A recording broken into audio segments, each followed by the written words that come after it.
ہماری ثقافت، کوئی چیز ایسی نہیں ہے جو سر سید اور ان کے رفقا اور ان کی تحریک سے بچی ہو. انہوں نے سب پہ ہمارے گہرے اثرات ڈالے ہیں. میں ایک بات آپ سے ذرا سا یہ کہنا چاہوں گا اور آپ کے توسط سے آپ کے ناظرین اور سامعین سے کہنا چاہوں گا کہ آج جو 17 اکتوبر کو 2002 کو صرف علی گڑھ کے فارغین کی ذمہ داری نہیں ہے بلکہ ہندوستان کے تمام مسلمانوں کی اور ذمہ داری ہے. اور وہ کیا ہے؟ 2 چیزوں پہ غور کرنے کی ہے. سر سید تھے تو ہم یہاں ہیں، سر سید نہ ہوتے تو ہم کہاں ہوتے. بالکل ایک بات. دوسری بات جو ہے وہ یہ کہ سر سید کے انتقال کو آج 121 سال بیت چکے ہیں. زمانی اعتبار سے ہم سر سید سے 1 صدی سے بھی زیادہ آگے ہیں، لیکن کیا واقعی ہم سر سید کے آگے ہیں؟ یہ ہمیں سوچنا چاہیے. اور اس کا جواب بڑے افسوس کے ساتھ مجھے کہنے کی اجازت دیجیے کہ ہم سر سید کے آگے تو کیا ان کے پیچھے بھی نہیں ہیں، بلکہ ان سے بہت پیچھے. بالکل یہ بات بہت تکلیف دہ ہے. بالکل کافی تکلیف دہ بات ہے. ایک بات جو آپ نے بہت زبردست کہی، میں اس کے لیے آپ کی ستائش کرتا ہوں کہ سر سید کو یاد کرنے، سر سید کو زندہ کرنے، ان کی فکر کا احیاء کرنے سے ایک فائدہ صرف تعلیم کے میدان میں نہیں ہوگا بلکہ ہماری ہمہ جہتی جو زندگی کی ہے اس سب کو ہوگا، ہمارے مذہب کو بھی ہوگا. سر سید کے بارے میں ایک بات عام ہو گئی ہے کہ وہ ان کی نگاہ مستقبل پہ رہتی تھی. بالکل صحیح ہے، لیکن وہ ماضی سے بیزار نہیں تھے. اگر ماضی سے بیزار ہوتے تو وہ تاریخ فیروز شاہی، آئین اکبری اور آثار الصنادید جیسی کتابیں جو ہیں وہ ترتیب، تدوین اور تصنیف کے روپ میں ہمارے لیے چھوڑ کے نہیں جاتی. وہ قرآن کی تفسیر نہیں لکھتے. میں اگرچہ ان کی تفسیر کے جو مبادیات ہیں اور بنیادی تشریحات ہیں اس سے اختلاف رکھتا ہوں اور اتفاق نہیں کرتا ہوں، اور امت مسلمہ کا یہ عام ایک طرح سے اس پہ اجماع ہے. لیکن ایک بات کو میں نہیں بھول سکتا کہ سر سید نے ہماری مذہبی فکر میں اقلیت پسندی کے جس عنصر کو داخل کیا ان کے بعد اس سے کوئی اپنا دامن نہیں بچا پایا. بالکل. اور ایک بات جس پر کہ ڈاکٹر حفیظ الرحمان بار بار زور دے رہے تھے، وہ بالکل صحیح ہے، وہ محض ادارہ ساز نہیں تھے، وہ افراد ساز بھی تھے. اور ہمیں ایک سبق ان سے جو اور ملتا ہے وہ یہ کہ ہمیں اتحاد کے ساتھ، اتفاق کے ساتھ، ایک دوسرے کے ساتھ مل جل کے اپنے معاشرے کی تعمیر و ترقی کے لیے کام کرنا چاہیے. ان کے ساتھ ڈپٹی نذیر احمد بھی ہیں، الطاف حسین حالی بھی ہیں، چراغ علی بھی ہیں، محسن الملک بھی ہیں، وقار الملک بھی ہیں.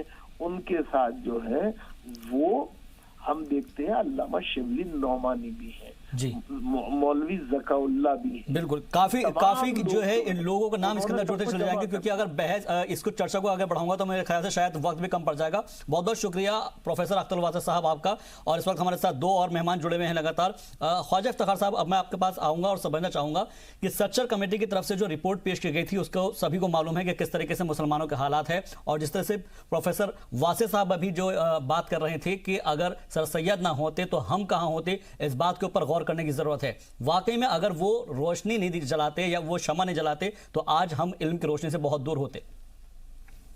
دیکھیے، آپ نے سچر کمیٹی کا ذکر کیا. جی،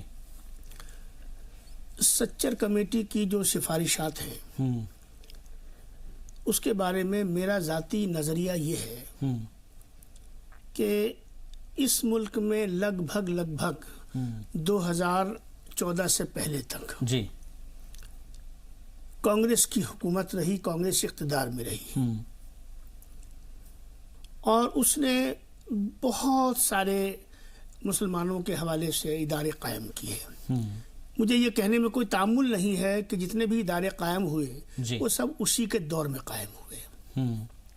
لیکن اس کے ساتھ ساتھ مجھے یہ بھی کہنے دیجئے کہ جو اہداف کاغذوں پر لائے گئے، جن کو وعدے اور وعید میں پیش کیا گیا، مینیفیسٹو میں شامل کیا گیا، زمین پر وہ اہداف حاصل نہیں ہو سکے.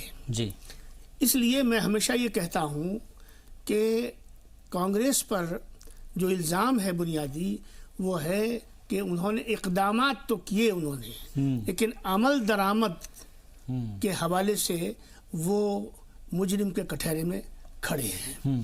اور اس کے ساتھ ساتھ یہ کانگریس ہی تھی، ڈاکٹر منموہن سنگھ کا دور تھا جب یہ ہائی پاور کمیٹی بنی، جس کے جسٹس راجندر سچر جو ہیں ان کو یہ ذمہ داری دی گئی، اور انہوں نے بہت سے انکشافات مسلمانوں کے حوالے سے کیے، چاہے وہ ملازمتوں کا معاملہ ہو، چاہے وہ تعلیم کا معاملہ ہو، چاہے وہ سماجی پستی کا معاملہ ہو، چاہے وہ رہن سہن کے معاملات ہوں، وغیرہ وغیرہ.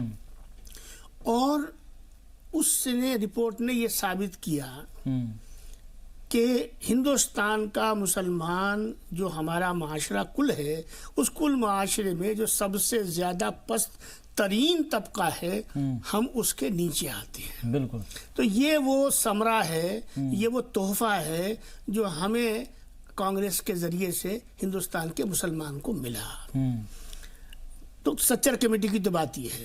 ہاں یہ ضرور ہے کہ سچر کمیٹی سے بہت ہمارے معاشرے کے اندر بہت سارے لوگوں کے ذہن کھلے، ان کی فکر کھلی، ان کے کام کرنے کے انداز اور ان کے طریقہ کار میں تبدیلی پیدا ہوئی، اور اس طبقے میں جو بنیادی طور سے پہلے کرتا ہے اس کے میں یہ احساس پیدا ہوا کہ اب کوئی راستہ بچا نہیں ہے. جیسے میں نے پہلے مرحلے پر بابری مسجد کی بات کی تھی، میں دوسرے پڑاؤ کی بات کرتا ہوں سچر کمیٹی، کہ اس نے یہ ثابت کر دیا کہ اب تعلیم کی طرف جائے بغیر کوئی راستہ نہیں ہے. لہذا تعلیم کے ساتھ ساتھ مسلمان تعلیم کی طرف بھی بڑھنے لگا اور تجارت کی طرف بڑھنے لگا. لیکن کچھ اور بنیادی بات ہے جس کو آج کرنے کی ضرورت ہے. بالکل.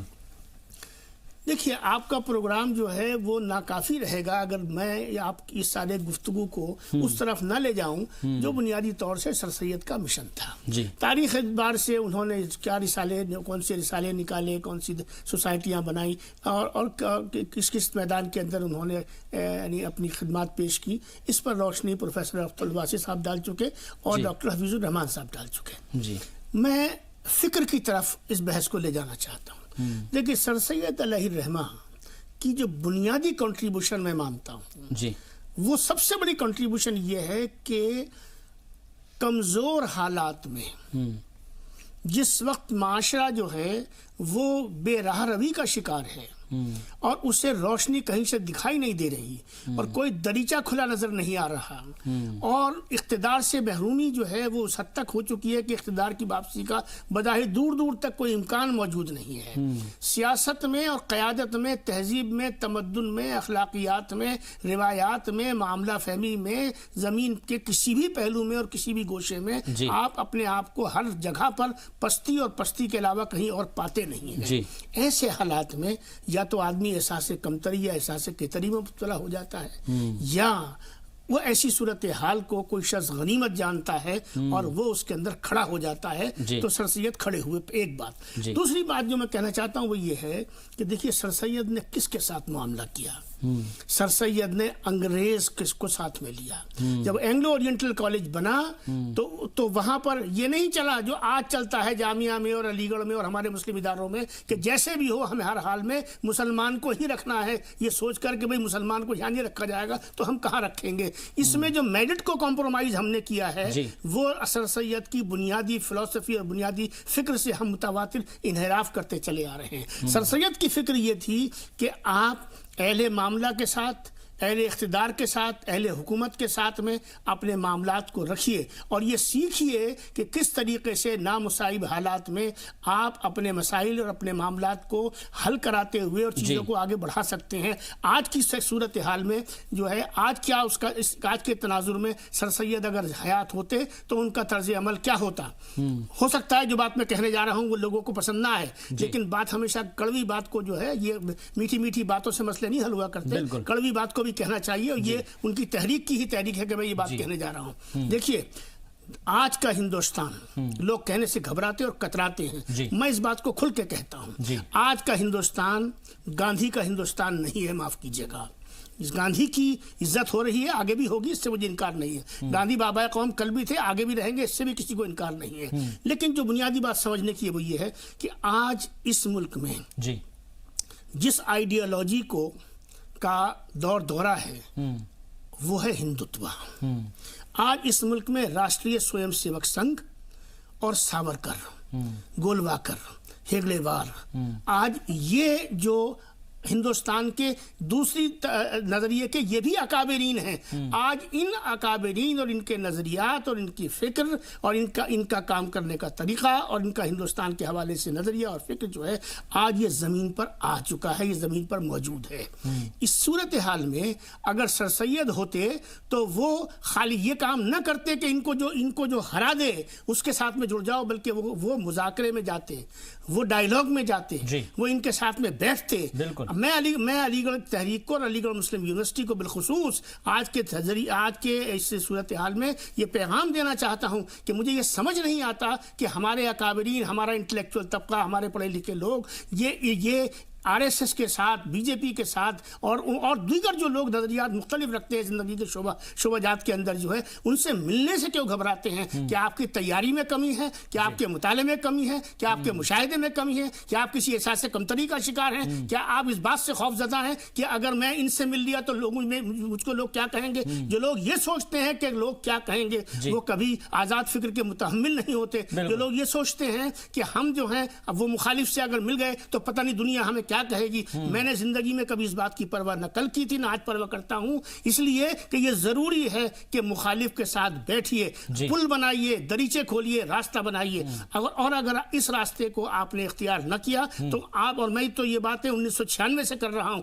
یہ میں اچانک نہیں کر رہا ہوں، یہ باتیں آج آپ کہاں پہنچ گئے اور کل کو آپ کہاں پہنچنے والے ہیں۔ اگر آپ سر سید کے ساتھ ذرا بھی کوئی وابستگی رکھتے ہیں تو آپ کو ایک نئی فکر کی طرف، ایک نئی جہت کی طرف، ایک نئے نظریے کی طرف آپ کو چلنا پڑے گا، اور جو نظریہ یہ ہے کہ آپ بین المذاہبی مفاہمت کی طرف بھی بڑھیے اور اس کے ساتھ ساتھ ہم آہنگی کی طرف بھی بڑھیے، اور نئی سیاست اور اس کے جو نئے تقاضے ہیں اور اس کے اندر جو نئے نظریات آ گئے ہیں جنہوں نے اپنی جڑوں کو جما لیا ہے، ان کے ساتھ میں مخالفت کا خالی رویہ اختیار کر کے اس قوم کو مدھار میں مت دھکیلیے، بلکہ آئیے ٹیبل پر بیٹھیے اور راستے اور دریچے کھولنے کی کوشش کریے۔ بہت عمدہ، بہت اچھی آپ نے بات کہی، اور اس لیے میں نے ڈیبیٹ کی جب شروعات کی تھی تو اس کے اندر یہی کہا تھا کہ لوگ جب مل کر ساتھ چلتے ہیں راستے خود بخود نکلتے ہیں، جب تک آپ ملیں گے نہیں، بات نہیں کریں گے، ایک دوسرے کو نہیں جانیں گے، ان کی باتوں کو غور و خوض نہیں کریں گے اس کے اوپر، تو چرچا کیسے آگے بڑھے گی؟ اور ایک دوسرے کے اندر اختلاف ضرور ہوتا ہے، لیکن اختلاف کے باوجود بھی لوگوں کو سمجھنا یہ چاہیے کہ آخر ان کے معاملے میں اور ہمارے معاملے میں کیا کچھ پریشانیاں ہیں، دونوں مل کر سارٹ آؤٹ کریں۔